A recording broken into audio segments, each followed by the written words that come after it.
Your feeling of helplessness is your best friend, savage. My name is Jade, and I haven't the foggiest how we're gonna get out of here.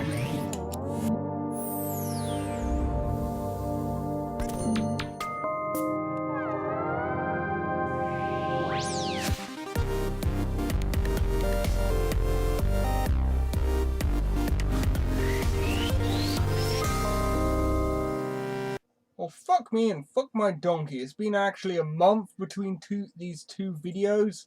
I'm actually fucking shocked. Jade is the protagonist of the 2003 third-person action-adventure game Beyond Good and Evil. Well, congratulations, you're managing to champion a game that's almost 13 years old.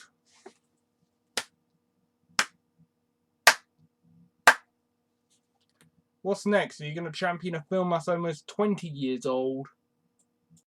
She's a brave photojournalist who sets out to uncover a conspiracy between alien invaders and her own corrupt government. They're coming. Quick, Fen, jump up. We start getting a sense of who Jade is from the moment we see her, and refreshingly, Go tell Paige. I'll take care of the shield. she actually looks the part of the active, practical, young woman of color who has a job to do. Wait, Jade is actually of colour? I just thought she had a halfway decent tan. But anyway, of colour just sounds really racist at one point. It comes across as really racist for me, doesn't it? Shield activated. We learn about who characters are not just from the things they say and do, but also from how they look.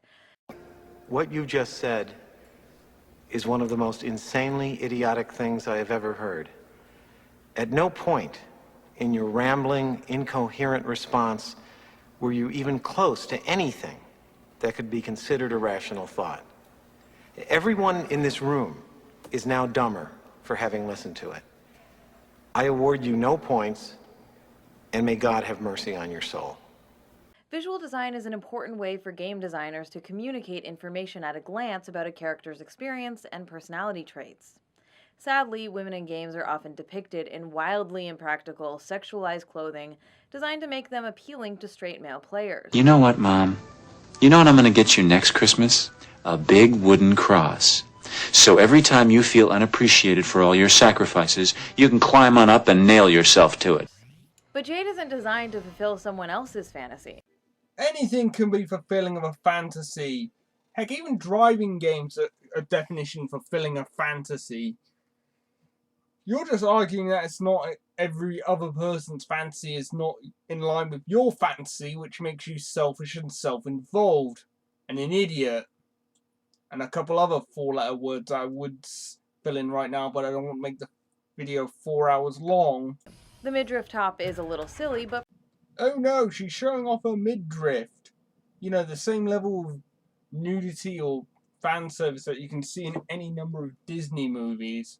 Oh no, what a nightmare. for the most part, she looks like someone who is dressed to accommodate her own needs. I mean, you don't get much more practical than cargo pants. Cargo shorts would probably be more practical, because I actually own a pair of cargo pants, and if I had a pound for every time that they've been either stepped on or I've snagged them onto this, I could have easily funded your video project about 6 more times over. Games often give us heroes who are either fantastically wealthy, like the Bruce Waynes and Lara Crofts of the world, or who at least don't have practical, everyday concerns about money. But money's not just an abstract concept for Jade. She's a working-class character with real financial struggles. This is established at the very beginning of the game when we learn that the orphanage's electricity has been shut off and Uncle Paige's hovercraft is in dire need of repair. Shield disabled. Your Optima account is 350. units short. Your electrical supply has just been blocked. Gotta be joking!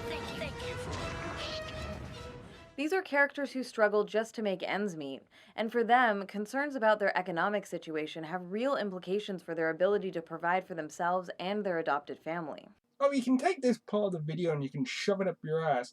If I have to hear from you lot about money, I would personally break into all your houses, steal all your stuff and just set it on fire. Hearing you and Jonathan McIntosh talking about money is just headache inducing.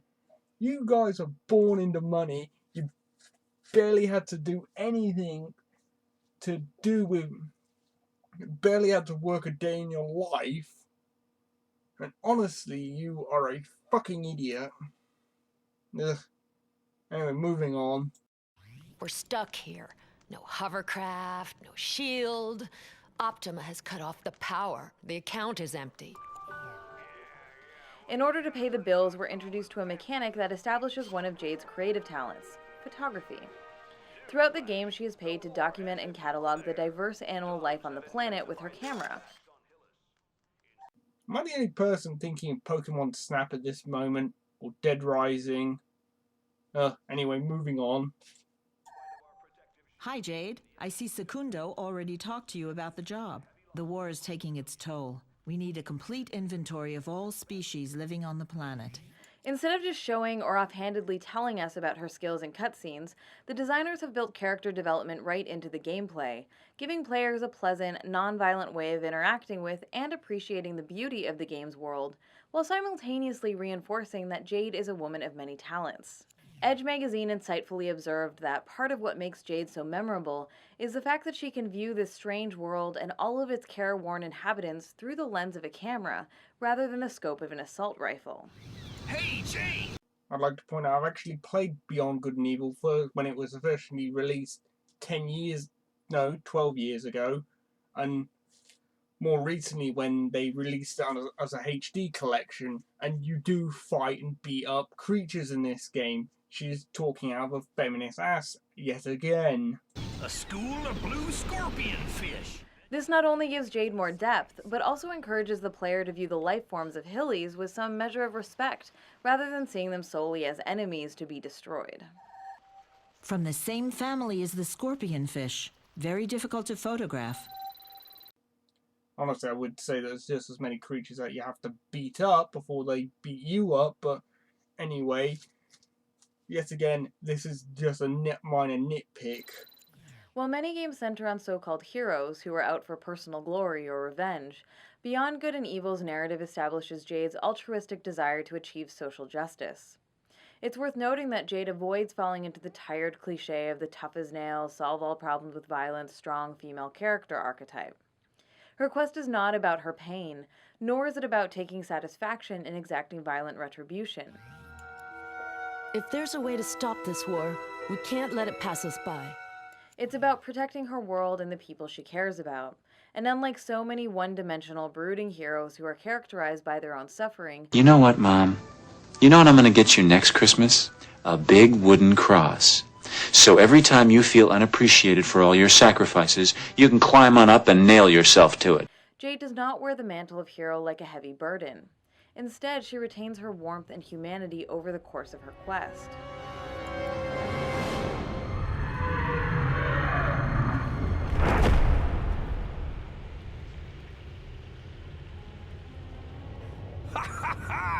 Not bad for a little girl and an old ham.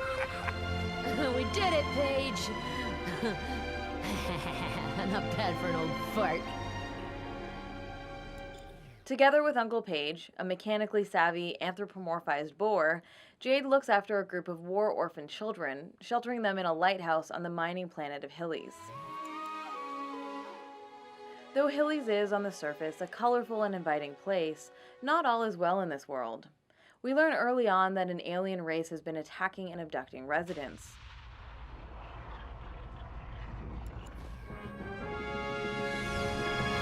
Here on Hillis, war has once again reared its ugly head, striking the civilian population. Luckily, our elite forces have once again arrived in the nick of time. I'm coming to you live from the Southern Lighthouse Shelter. Here is where some of the children whose parents have been captured by the Dons have been taken in by two devoted and courageous Hillians. Miss, a word for our listeners. Yeah, well, you guys are not what I'd call as fast as a speeding bullet. Keep doing nothing, and next time, there'll be nothing left here to save. Cut! Recruited by a resistance organization called the Iris Network, Jade uncovers a vast conspiracy between the invading aliens and the government, with the corporate news media complicit in covering up the truth. Now that is irony! Here's what we know. The victims are kidnapped by Alpha Section agents. They are then taken to the Neutrophils factory. Shuttles are then used to take them to the old slaughterhouses. And from there, they are loaded into military cruisers headed for the moon. There's a subtle but subversive political dimension to Beyond Good and Evil's narrative, which highlights the importance of questioning mass media messages and challenging institutions of power that perpetuate injustice. I'm not the only person spotting the irony in what she's talking about. I mean, I'm fairly certain it's going over her head because she's Jonathan McIntosh's hand puppet, and essentially put Jonathan McIntosh wouldn't know the definition of irony even if you beat it over his fat, stupid, ungrateful head. But anyway, I'm getting a little bit off topic. As a member of a resistance group, Jade uses her talents as a photographer to collect evidence documenting the conspiracy. Upper floor? Okay, I see where you're at. We'll start the deciphering program. And her combat skills to help rescue kidnapped members of the Iris Network. But she rarely goes it alone. Jade starts out the game with Uncle Paige by her side, and the way the characters interact makes Paige feel more like a partner than a mere sidekick.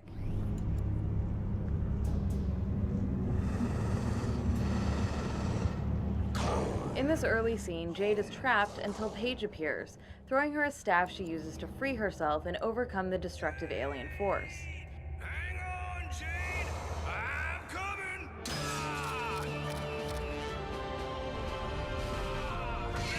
Free yourself, Jade! I'll create a diversion!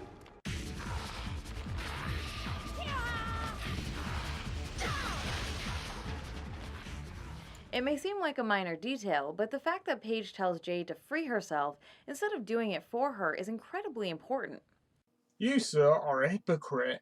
And yes, Jade does actually get rescued at numerous points in the game, and she actually rescues some other people through the game. What is your point?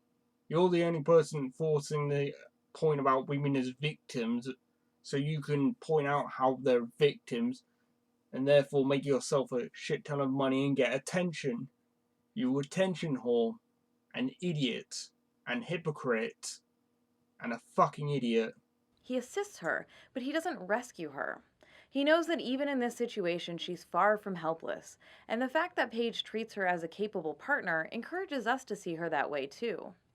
This moment also evokes a sense of mutual respect and partnership between these two characters, in a way that's all too rare for female characters in gaming. Eventually, Uncle Paige is kidnapped and Jade is determined to rescue him. As a quick side note, it's important to point out that a kidnapped male character saved by a woman and a kidnapped female character saved by a man are not equivalent, because while a damsel in distress reinforces long-standing regressive myths about women as a group being weak or helpless specifically because of their gender, you, sir, are an idiot. A dude in distress does not reinforce any such ideas about men. For more on the relatively rare dude in distress inversion, see part 3 of my videos on the damsel trope. I'd rather drink and eat my own body weight in vomit and piss than watch any of your videos ever again. Many games present an image of bravery and courage that suggests heroes are fiercely independent, rugged individualists. And what's your fucking point about that? Do you have a problem with people being treated as individual? Which I think, if I recall, you do have a problem with people being defined as individual, mainly because if I insult you, you somehow immediately think that I'm insulting all women, which is a good sign of weakness, and your own stupidity thinking that you somehow speak for and represent all women or all things. In those games in which heroes do have sidekicks, those sidekicks often serve as cheerleaders and ego boosters for the player, complimenting them on their skill and accomplishments, or as impediments preventing them from progressing to a new section until they've completed some task. What is your point and what is the fucking harm? In Beyond Good and Evil, Jade's sidekicks, Paige and later Double H, feel not like cheerleaders or roadblocks, but like active companions who want to use their unique skills to assist Jade when they accompany her on a mission. Ha-ha! Say when, Jade! Jet boots attack!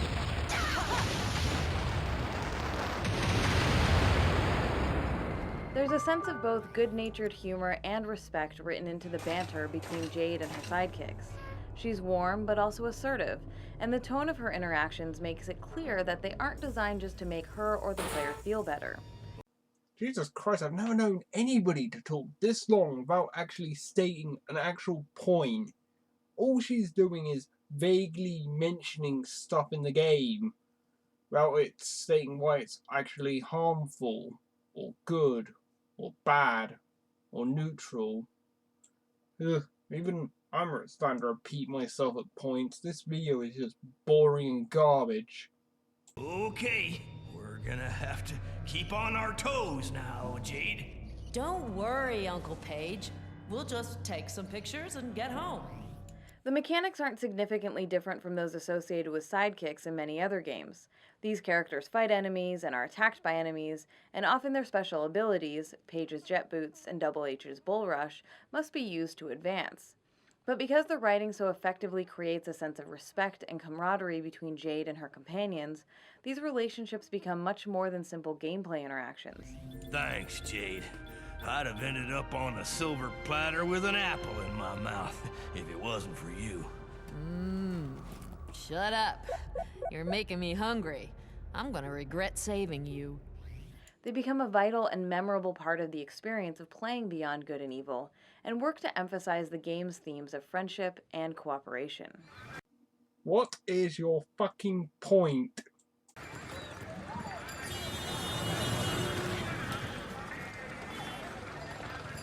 For years there have been rumors and even a teaser trailer about a Beyond Good and Evil 2. I hope this actually happens, but whether or not that sequel ever gets made, we definitely need more games with warm, compassionate, multi-talented characters who have realistic and relatable concerns. Scrub that. You said it should be I want more characters like this, not we need more characters like this. Wanting and needing are two completely different things. Needing something requires a direct need or immediate application for it. Wanting something just means that you can do without it. I could do without playing Beyond Good and Evil. I could do without playing any game that has female characters. I could only just play male games that have male characters. I would be denying myself a few very good or even great games, but fuck it, I don't even need video games at all. It's something that I choose to do. That's something Anita Sarkeesian needs to get over. And more narratives in which taking a stand against corrupt systems of power is more important than personal gain or revenge. Now that is irony!